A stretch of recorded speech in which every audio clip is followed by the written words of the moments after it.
enslavers and escaped to live among the indigenous people. If people know what freedom are, this is why it's so difficult. Unless you just wipe everybody out like they did with the indigenous people, if people know what freedom is, they will continue to fight for it.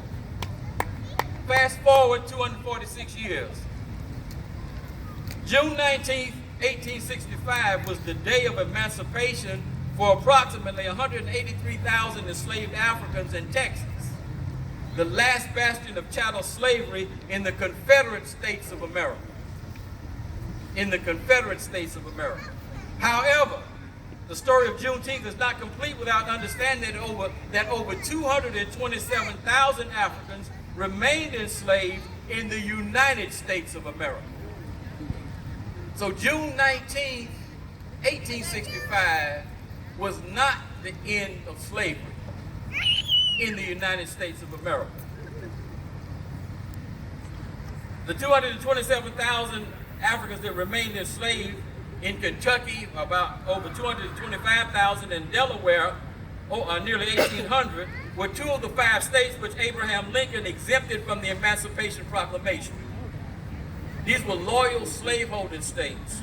Lincoln exempted Missouri, Kentucky, Maryland, Delaware, and the West Virginia Territory from his proclamation because he considered their loyalty to the Union more important than emancipating Africans in those slave states. Since the proclamation did not apply, the enslaved populations of Kentucky and Delaware were not emancipated until the 13th Amendment was ratified in December of 1865. Now, the day we're celebrating is June 19, 1866, because that is the day the people who had been emancipated in Texas gathered on Galveston Island to celebrate Juneteenth, which was known as Emancipation Day, Liberation Day, Jubilee Day in its early days. That gathering became the event that we are celebrating today. The historical context of what we're celebrating becomes critically important. No monumental issue can be solved in any country or in any setting until it becomes dominant. From the 1820s to 1865, chattel slavery was the paramount issue to be solved in the United States. It became the paramount issue in 19th century America primarily because of the resistance, the perseverance, the rebellion, and resilience of African people who were supported by some allies who believed in justice. In the context of struggle, when we celebrate Juneteenth, we absorb the spirit of our ancestors who struggled against chattel slavery. We absorb the spirit of the 1739 Stono Rebellion in South Carolina and the more than 240 other revolts against chattel slavery, including those led by the Prosser brothers, Gabriel, Solomon, and Martin in Virginia in 1800. There was a revolt in Louisiana in 1811, the German Coast Rebellion, led by Charles Deslandes. In 1822, Denmark, Vesey, Gullah Jack Pritchard, and a group of Africans planned what would have been the most devastating rebellion in the history of the United States in Charleston, South Carolina, had someone not been a snitch. Weasel.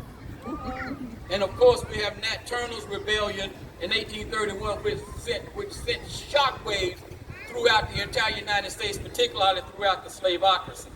When we celebrate Juneteenth, we absorb the spirit of Mom Bet, Elizabeth Freeman, the first enslaved African to file and win freedom via a lawsuit in Massachusetts in 1781. We absorb the spirit of David Walker and his 1829 appeal to the colored citizens of the world. We absorb the spirit of Freedom's Journal and over 40 black-owned newspapers and their editorials deriding slavery. We absorb the spirit of Mariah Stewart, Sojourner Truth, Frances Ellen Watkins Harper, and their spoken and written words against slavery. We absorb the spirit of the free African schools. We absorb the spirit of William Steele, John Parker, and the Underground Railroad. We absorb the spirit of Harriet Tubman, her numerous trips to free enslaved Africans, and the successful 1863 Combahee River raid, which he planned that liberated over 700 enslaved Africans. Most people know Harriet Tubman for walking through the South with a long dress and a rifle or a pistol, freeing people if they realized that they were enslaved, taking them back to places like Philadelphia. But her most successful raid was when she was serving with the United States military. She planned this raid and liberated 700 Africans in one swoop.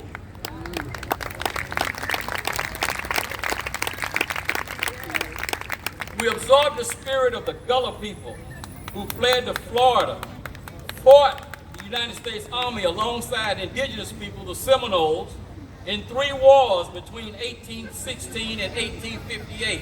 They fought 3 wars against the United States Army. Every time the United States Army thought they were defeated, they kept fighting back.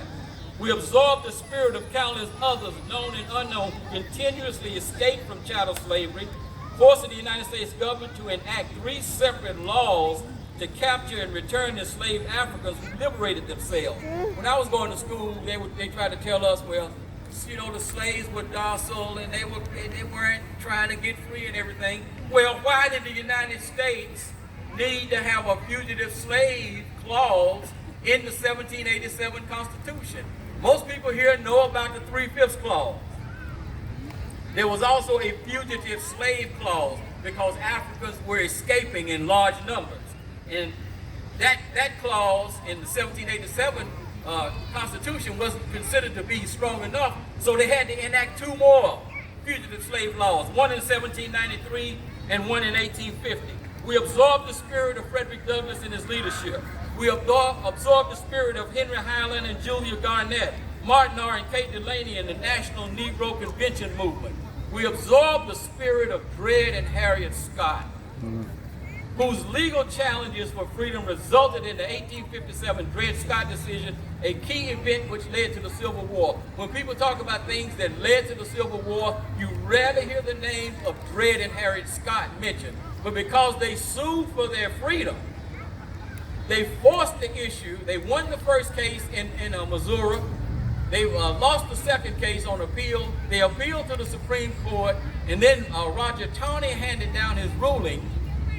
Most people know that Taney said in his ruling, Taney, who was appointed by the slaveholder Andrew Jackson, said that black people have no rights which white people are bound to respect. Most people know that. But the most important part of his ruling was he said slavery could exist anywhere because they weren't people, they were property. And a person can take his property anywhere. When people in the North, white people, Irish and others who were coming to this country looking for a place to earn a living, saw that, they said, this problem has got to be solved because how are we ever going to work and earn a living if they can force people to work for free? That's why Dred and Harriet Scott are so important. We absorbed the spirit of Dangerfield, Newby, Shields Green, Lewis Leary, John Copeland, and Osborne Anderson, who joined John Brown and his sons in their assault on slavery at Harper's Ferry in 1859. During the Civil War, when there were a declining numbers of white volunteers, Lincoln was finally forced to allow black men to join the United States Army. Over 200,000 black men joined the United States Army and Navy. 90,000 of those were formerly enslaved. And they helped turn the tide of the war to victory for the United States. The National Archives reports, because anybody knows anything about the military, knows that the military has to have support. The National Archives reported that black carpenters, chaplains, cooks, guards, laborers, nurses, scouts, spies, steamboat pilots, surgeons, and teamsters also contributed to the war cause. Black women who could not formally join the Army nevertheless served as nurses, doctors, spies, and scouts. The most famous of these spies and scouts and nurses was, of course, none other than the general herself, Harriet Tubman. It is this spirit and agency by African people, because a lot of times when we talk a lot about the Emancipation Proclamation and these types of things, and those are certainly critically important events that took place, but what forced that to happen? It was the agency, the resilience, the perseverance, and the rebellion of African people. It is this spirit and legacy of African people which helped to end chattel slavery, and that's why we celebrate Juneteenth. And I'd be remiss if Dr. John Henry Clarke taught us that all history is a current event. I'd be remiss if I didn't say this as a footnote. We are going to need that spirit and that agency in the United States in 2024.